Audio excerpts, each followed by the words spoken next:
Sini diceritakan dari I'anatul Talibin, Kiai Barizi ngutip dari I'anatul Talibin, Syarah Fathul Mu'in. Wa hukiya annahu kana fi zaman Amirul Mu'minin Harun ar-Rasyid syabun fil Basrah musrifun 'ala nafsih. Ya, ini kata beliau di sini diceritakan di zaman Amirul Mu'minin Harun ar-Rasyid ada anak muda fil Basrah, tinggal daerah Basrah di Irak sana. Anak muda ini musrifun 'ala nafsih. Kerjaannya maksiat mulu dah, boros buat dirinya. Artinya kerjaannya maksiat, saking borosnya maksiat apa jadi kerjain sama dia. Ahli maksiat. Wa kana ahlul balad yanzuruna ilaihi bi'aini tahqir li ajli af'alihil khabithah. Itu penduduk setempat kalau ngelihat dia udah kagak demen aja bawaannya, karena emang kelakuannya banyak yang bejat, banyak yang nggak bagus. Cuman ada cumannya, kadang-kadang kita nggak tahu ada amalan orang yang bagus nih. Dari sekian banyak kejelekan yang dia punya, ada satu amalan yang bagus yang ternyata itu yang bikin dia selamat di hadapan Allah Subhanahu wa taala. Cuman apa, Beb? Ghaira annahu kana idza qadima syahrul rabiul awal ghasala thiyabahu wa ta'attar wa tajammal wa amila walimatan wastaqra fiha maulidan nabi sallallahu alaihi wasallam. Cuman ini orang kelebihannya dia kalau udah datang bulan Maulid Nabi jadi bener dia. Kalau udah datang bulan Maulid Nabi datang musim benernya. Dia cuci tuh bajunya yang dipakai buat maksiat, dipakai wangi-wangian, dia pakai pakaian yang bagus, dia beramal, dia bikin tuh pesta perayaan Maulid Nabi sallallahu alaihi wasallam buat memuliakan Nabi sallallahu alaihi wasallam. Dan ini dia lakukan zamanan tawilan, sampai dalam tempo yang nggak sebentar, istiqomah dia melakukan seperti itu. Ini cuman jangan ditiru nih, jangan besok wah saya brengsek aja dah, sepanjang bulan mabok, yang penting bulan Maulid Nabi. Siapa yang jamin lu bisa tobat? Kalau bulan Maulid tobat, kalau bulan Maulidnya bablas terus lupa. Jelas apa kagak? Kita ngambil ibrohnya. Ntar nanti saya akan bahas. Ngambil ibrohnya dari kisah ini, kita ngambil ibrohnya, ngambil pelajarannya. Thumma lamma mata sami ahlul balad hatifan. Nggak lama nih orang meninggal.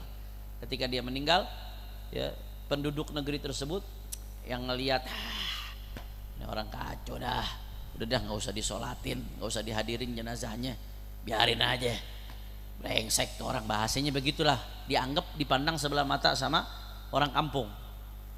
Akhirnya ketika seperti itu sami ahlul balad hatifan yaqul, penduduk kampung tersebut mendengar ada suara hatif. Suara ini bilang apa? Uhduru ya ahlal Basrah washhadu janazata waliyin min awliyaillah fa innahu azizun indi. Ada suara bilang, penduduk Basrah, ya, hadiri jenazah orang tersebut. Washhadu janazata waliyin min awliyaillah, saksikanlah ini jenazahnya salah satu wali Allah Subhanahu wa taala. Fa innahu azizun indi, orang tersebut adalah orang yang agung, mulia di sisiku.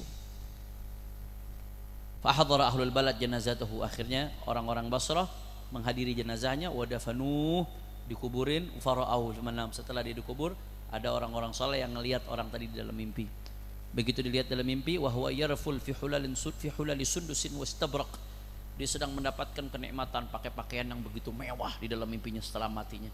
Faqila lahu, ada yang dikatakan kepada orang tadi, bimanil tahadil fadilah, ente bisa dimuliakan sebegini dahsyatnya, dari mana ente dapatnya? Anda taunya kan ente tukang maksiat, kok ente bisa dimuliakan segini dahsyatnya? Apa jawaban dia? Qala bi ta'zimi maulidin nabi sallallahu alaihi wasallam, aku dapatkan ini semua gara-gara aku mengagungkan maulidnya baginda Nabi Muhammad sallallahu alaihi wasallam. Sallu ala Nabi Muhammad. Bisa jadi kemungkinan besar kenapa dia dimuliakan, gara-gara dia mengagungkan maulid Nabi. Di akhir hayatnya Allah kasih taubat. Di akhir hayatnya Allah kasih, oh dong komplain, oh Beb jangan ngarang-ngarang dong, masa gara-gara maulid orang dapat nikmat kubur, biarin begitu ahli maksiat nggak, bukan begitu logikanya, nggak begitu cara pandangnya.